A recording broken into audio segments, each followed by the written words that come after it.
Баршаңызға қайырлы күн, құрметті көрермендер. Бүгін сіздермен бірге қыс мезгіліне арнап қызанақтан салат жасайтын боламыз. Видеоның соңына дейін қарап, тіркеле отырыңыздар.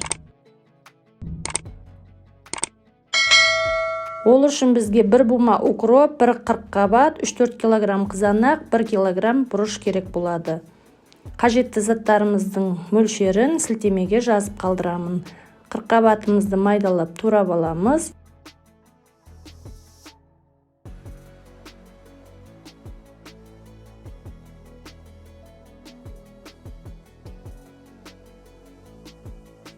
Туралған қырыққабатымызды осылай аздап мыжғылап аламыз. Укропымызды да турап дайындап аламыз.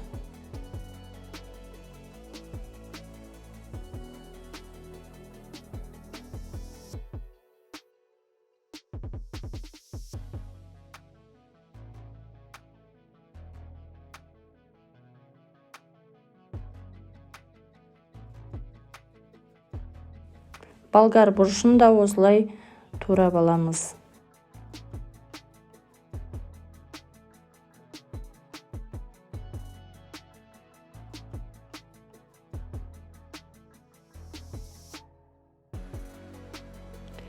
Қызанақтарымызды орташа болса 4-ге бөлеміз. Осылай видеодағыдай етіп 4-ге бөліп қойсаңыздар болады.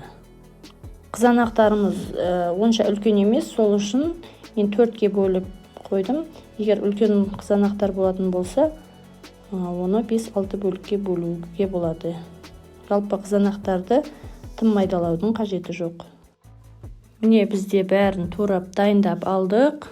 Қырыққабатымыз, қызанақтарымыз, бұрышымыз, укропымыз, түйірленген қара бұрыш, лавр жапырағы. Жалпы бізге керегі осы заттар. Банкаларымызды алдын ала булап алдық, парға қойып алдық. Енді оның ішіне туралған қырыққабатты салып шығамыз. Астына бірінші қырыққабат саламыз. Қырыққабатты банканың ішіне салғаннан кейін оны кішкене басып жіберуге болады. Енді қырыққабаттың үстіне болгар бұрыштарын салып шығамыз. Осылай 4 банкаға болгар бұрышты бөліп салып шығамыз. Болгар бұрышын салып болғасын, үстіне 2-2-ден лавр жапырағын салдым.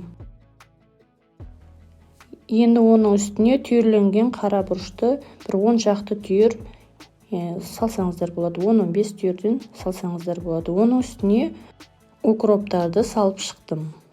4 бөлікке бөліп, осылай укроптарды салдым. Енді оның үстіне қызанақтарымызды басып, нығыздап банкаларға салып шықтым. Видеода көрсетілгендей етіп жасасаңыздар болады. Құрметті көрермендер, менің каналымның дамуына өз үлестеріңізді қосып, тіркеліп, лайк басып, комментарий жазып кетуді ұмытпаңыздар. Осылайша барлық банкаларға қызанақтарды нығыздап салып шықтым.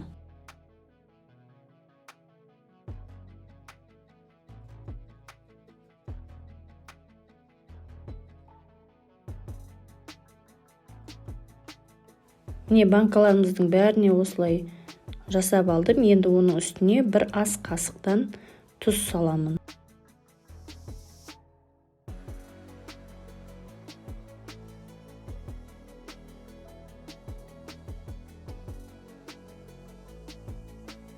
Міне салатымызды дайындап алдық. Енді оның бетіне крышкаларын жауып, манты қазанда булап аламыз.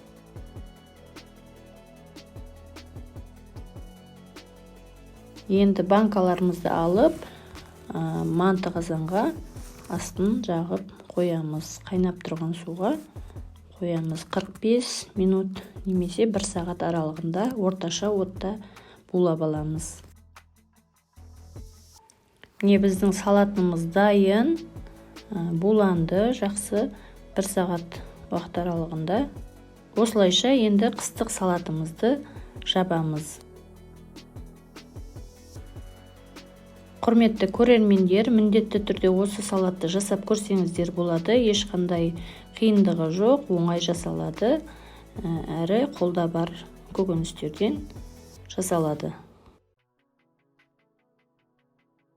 Қыс мезгілінде банкамызды ашқасын бір үлкен ыдысқа салып, салатымызды араластырып, дастарханға қоюға болады.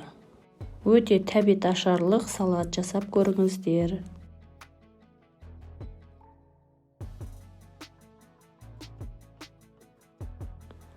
Достар, менің каналыма тіркелуді ұмытпаңыздар. Видеоның соңына дейін қарағандарыңыз үшін көп рахмет.